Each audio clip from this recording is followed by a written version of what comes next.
Njoo ulivyo, usihesabu makosa. Njoo karibu, utaona uzima. Mchungaji Samuel Muhindi. Bwana Yesu asifiwe. I'm Leonard Muhindi of Emmanuel Gospel Ministry. Tunaenda kusikia neno la Mungu.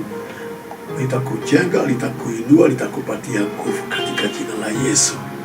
Katika kitabu cha 2 Corinthians 17 verse 3. Taka kuambia, the Lord will be with you. Mungu atakuwa pamoja nawe. The Lord was in Jehoshaphat because he followed the example of his fathers early years and did not worship the images of God. He sought his father's God and obeyed his commands instead of following all evil practices of kingdom of Israel. Baba ya Jehoshaphat alikuwa mtu ya Mungu. Alikuwa anafanya kazi ya Mungu. Na yeye wakati Jehoshaphat alizaliwa akakuta baba akifanya kazi mzuri. Ikafika wakati baba akaenda akaaga, Jehoshaphat akaanza kufuata mienendo ya baba yake. Na Biblia inasema naye Mungu akawa pamoja naye. The Lord established Jehoshaphat control of a kingdom of Judah.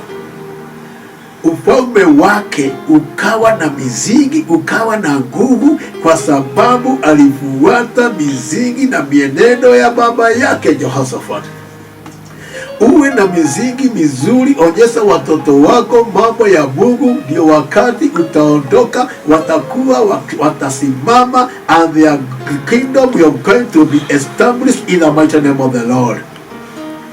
Jehoshaphat's kingdom was established because of sorting the ways of the Lord. He refused to sort the ways. He refused to be counseled by the wicked people.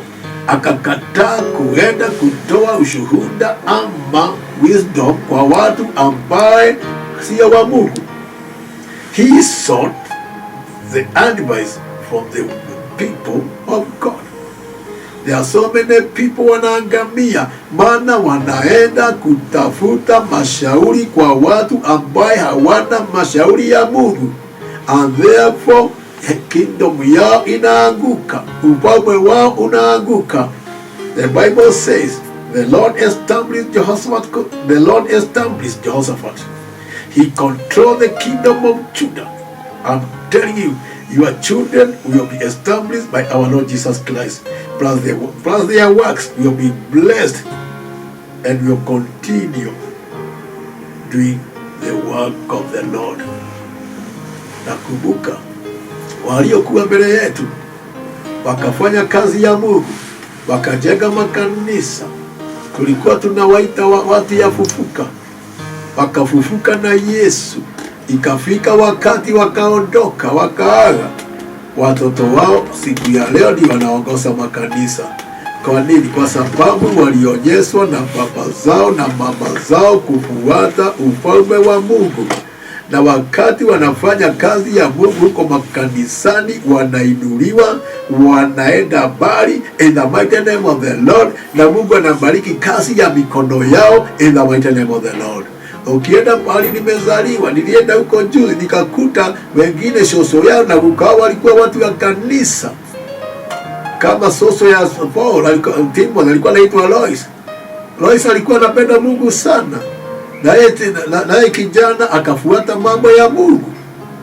Wale walikuwa huko wakina soso walikuwa napenda Mungu, walikuwa napenda mambo ya Mungu. Nikishangaa sana niliona watoto wao ndio wanaongoza kanisa. I was very excited. Wengine walikuwa mama yao ni wafufuka na baba ni afufuka. Sifuka ni wale waliokoka na wanapenda Yesu na walikuwa naimba kukutendeleza. Watoto wao ndio wanatawala. Their kingdom has been established by our God. Nikashukuru Mungu. Jehoshaphat's children were blessed because of following the ways of their father. Kama baba yako alikuwa na muziki mubaya, usimfuate hiyo muziki wa pombe na kisilani. Fuata muziki wa Yesu Kristo na utainuliwa na utabarikiwa katika jina la Yesu. Verse 10 nasema, The fear of the Lord fall over all the surrounding kingdom, so that none of them wanted to declare war on Jehoshaphat. None will declare war on you. Because Jehoshaphat wakati alipenda Mungu, Mungu akamuinua, akawa pamoja naye. Ufalme wa kingdom na majirani, hakuna mtu angeingilia yeye, kwa sababu alikuwa amebarikiwa. The fear of the Lord, kuogopa kwa Mungu kukajaa hata kwa majirani. Hawangemupiga, walikuwa nasema huyo ni mtu wa Mungu. Wewe ukiwa mtu wa Mungu, hakuna mtu atakupiga vita. Mungu atakupigania, Mungu atakusimamisha, Mungu atakuwa pamoja nawe.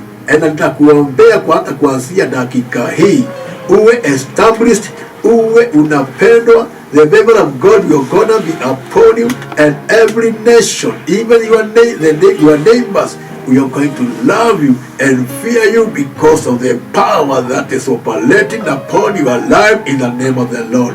Mighty and everlasting Father, I thank you for my viewers and my listeners.